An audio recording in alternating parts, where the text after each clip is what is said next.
Olá, eu vou fazer a explicação de como funciona o jogo didático da aula de genética.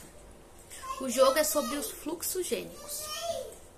Vai começar assim, o professor ele precisa separar 3 grupos, no qual um grupo vai representar o dominante, o A dominante, o outro vai representar o alelo recessivo e o outro heterozigoto. E o professor vai dividir a sala em 3 grupos. E no mínimo tem que ter 8 pessoas por grupo. Porque eles vão ter que jogar o dado. Eu fiz essa caixinha como dado, para dar de exemplo. Mas tem que ser um dado normal. E cada grupo tem que ter um dado. Onde ele joga o dado. Se caiu no número 2, por exemplo. Se caiu no número 2 aqui. Cadê? Se cair no número 2...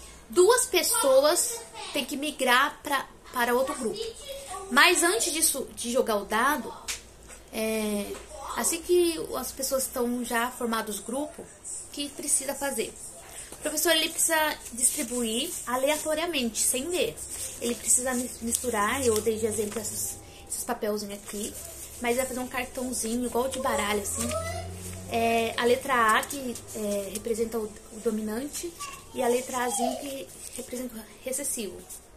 E vai baralhar e vai distribuir para cada integrante do jogo duas cartas dessas.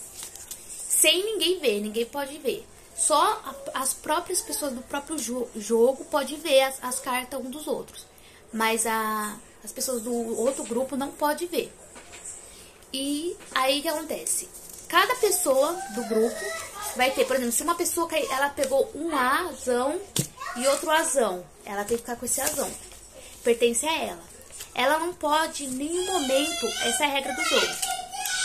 Ela não pode em nenhum momento separar isso, porque é o genotipo dela, né? Então, ela tem que ficar com esse aqui. O que vai acontecer? Vai ter outra pessoa do grupo que vai sair com azão, azinho. Por exemplo, se a pessoa pertence ao grupo dominante, o grupo dela é o dominante. No final do jogo, quanto mais azão dominante ela tiver, melhor. Porque o jogo é assim, a pessoa ganha quando ela tem mais frequências genotípicas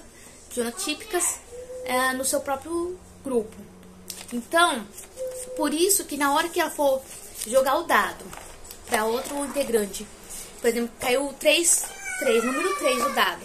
Então, esses 3 integrantes vai ter que migrar para o outro grupo.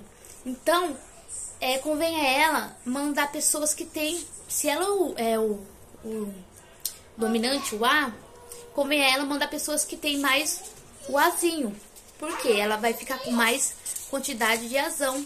E sua origem genotípica fica maior. A frequência fica maior.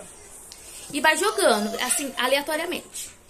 Aí, se acaso um dos grupos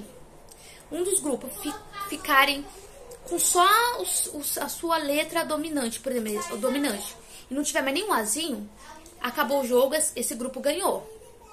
Mas se depois deu tempo, depois de um tempo, ainda ninguém conseguir ficar 100% com sua frequência genótipica, o professor vai falar que vai terminar a aula e o que vai acontecer?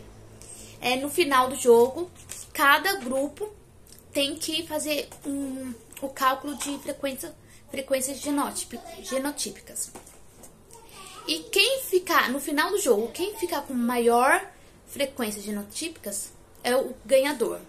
Então, se o grupo que pertence ao azão dominante tiver maior que todos de frequência de azão, vai ganhar. Aí, não importa se é homozigoto ou se é heterozigoto. Importa que é a frequência alélica, né? Ela precisa fazer esse cálculo. Se for o azinho, a mesma coisa. Ou se for o heterozigoto. Se saiu mais frequência maior nos heterozigotos, é o que vão ganhar.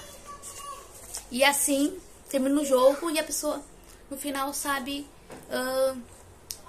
tem a noção mais ou menos como funciona a questão do fluxo gênicos.